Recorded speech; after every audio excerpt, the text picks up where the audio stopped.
Yet even broader growing awareness of the threat, when the Select Committee has raised concerns over malign PRC companies, all too often the first thing we hear is, where is the smoking gun?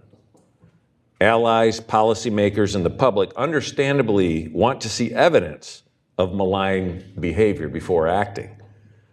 Looking for a smoking gun, though, is the wrong way to think about the China-related risk.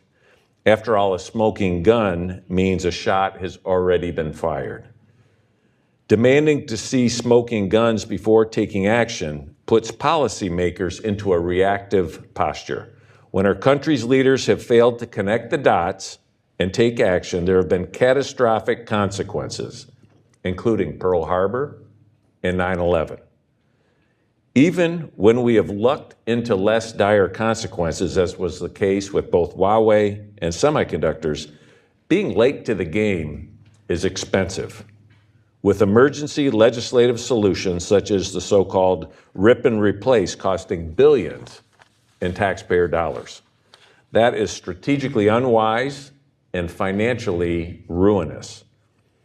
Consequently, I would like to spend some time outlining why we need to be looking not so much for smoking guns, but instead loaded guns.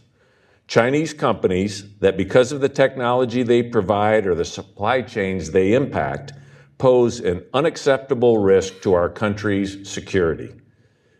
Even Chinese companies that claim to be private may be called upon by the party to advance its interests at the expense of ours at any time, for any reason, through the CCP's national security law.